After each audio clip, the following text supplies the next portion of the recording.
Hi, we're going to show you some of the components that comes with the RLP flat track kit. First, you have 1/4 inch by 2 inch flat bar. There is a hole drilled in the end that matches up with the end stops right there. This particular track does not have the mounting holes drilled in it. We will drill that here shortly to match the layout of the studs in our wall. We're going to put these lags into each stud. You have 5 to 7 lags typically per track. About 16 inches on center is what you'll do. These lags will go through the flat track, and then there's a stack of spacers here that goes behind it. You can adjust this stack of spacers so that the center line of the track is about half the thickness of the door plus the clearance that you want behind the door. This stack will go behind the track, and then this larger fender washer will go against the wall, and the stack will go like that onto the wall.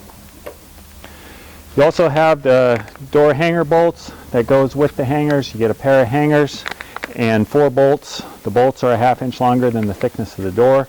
Your hangers, you can move the center line of the wheel front to back behind the hanger plate so that you can center that over the top of the door. So the center line here of the wheel to the back of the hanger plate is typically half the thickness of your door.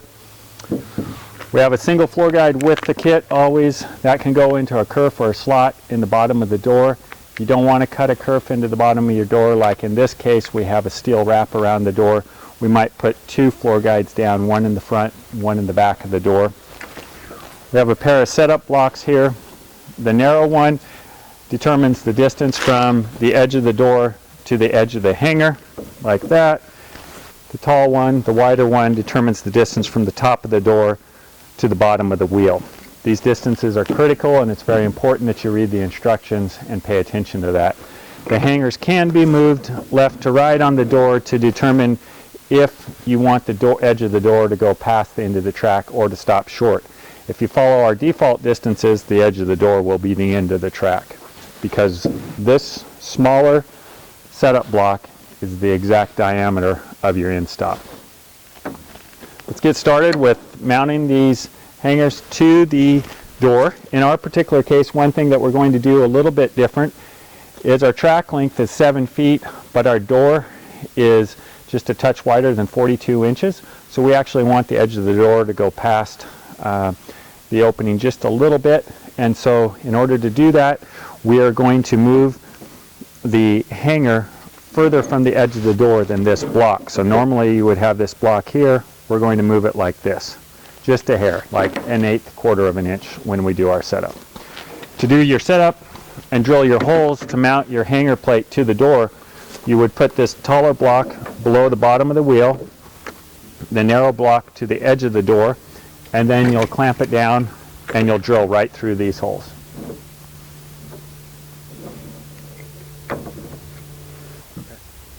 So what we have here is a 3/8 inch bit. We're going to pre-drill the holes to mount the hanger bolts to the door. You can have the hanger assembly clamped to the door, drill right through the holes in it, and then that way you don't have to do any measuring.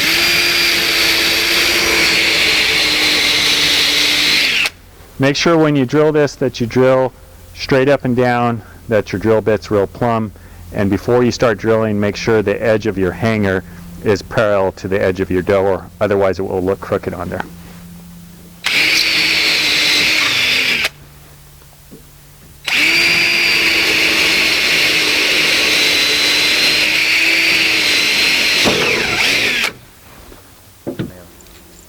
Now we can put our bolts through the door and the hanger plate.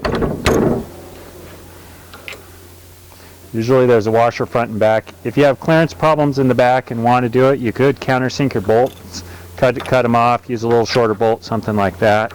At that point also you can move some of these spacers that are behind the wheel to in front of it to compensate for the thicker door. It's a 2-inch thick door, and you can adjust that by taking a couple of the spacers out, putting them between the wheel and the hanger plate,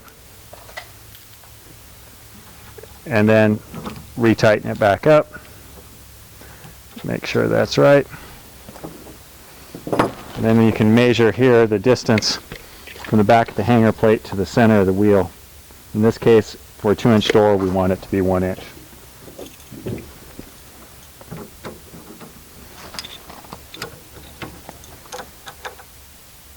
First, check your floor for level. Make sure that it doesn't slope from one side to the next because your door could potentially end up rubbing. Also, we're going to set the height of our track off the floor. Usually you have a 1/2 inch gap under the door, plus the height of the door, plus another 1/8 inch gap between the bottom of the track and the top of the door. So in normal cases, it's the height of the door plus 5/8 of an inch to the bottom of the track. The center of the track would be another inch from that. And then you also need to find and locate all your studs. In this case, we happened to cheat when we were putting the wall paneling on here, and we left some of the studs exposed so that we could see them and transfer stud locations to the track. So we're just going to make sure that before we put up the track and before we drill it, that we have identified every spot for the stud. We're going to transfer these locations to the track here in just a moment. What I'm going to do is the middle point of my track, I'm going to mark the top and bottom of my track so that when I mount it to the wall I can see that. And then what we'll do is we'll probably level the track as we go ahead and attach the lag screws throughout.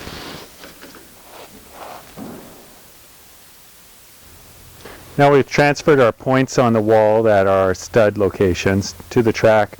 We've made marks halfway up and down in between the track. If you want to get your drill started easy, sometimes you can take a little punch, put it on your mark, and then just make a little dent in your track. Then you can drill a 3/8 hole. Now we know where the top and the bottom of our track is.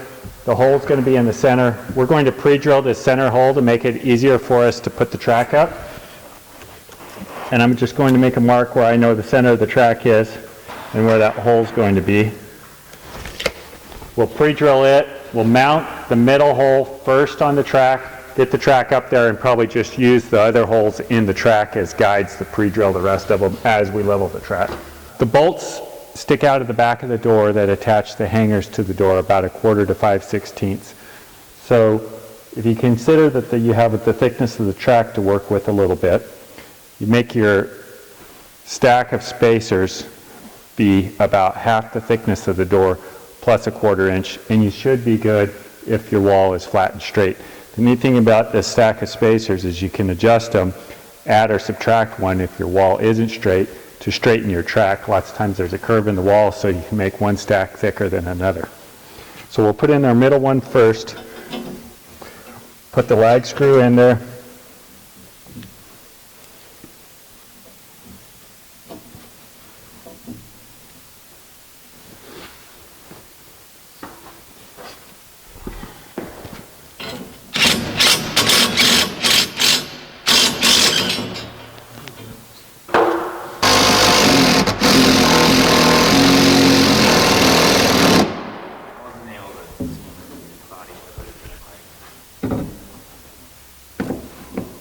After driving your lag through the track, put the stack of washers behind it with the fender washer furthest to the back against the wall, and then put the tip of the lag into your pre-drilled hole that you have, and then go ahead and drive the lag into the wall.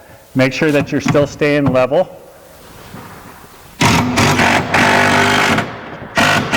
Last step before putting the door on the track is to make sure the track is straight. Put a straight edge against the track. Make sure it's completely straight against the wall. If it's not, if there's some bow in it, you can pull a washer out behind, move it around, and make sure it's straight. Make sure you still have your minimum clearance from the center line to the back here so that the bolts on the back of the door will clear. You notice here our last bolt is quite a ways from the end of the track.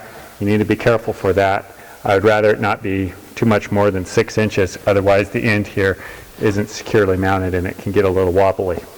And then if you're going to slide the door in from the end of the track, you need to put one of the end stops on, and they just mount right here to the end of the track like that, and then that goes on from the back.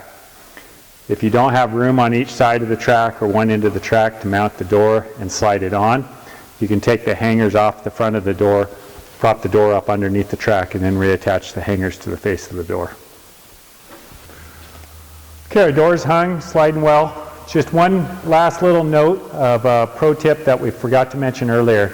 If you happen to be hanging big, thick, heavy doors, you might load your lags, meaning drill them in at a slight angle so that when the weight of the track and the door pull this down, it might not sag.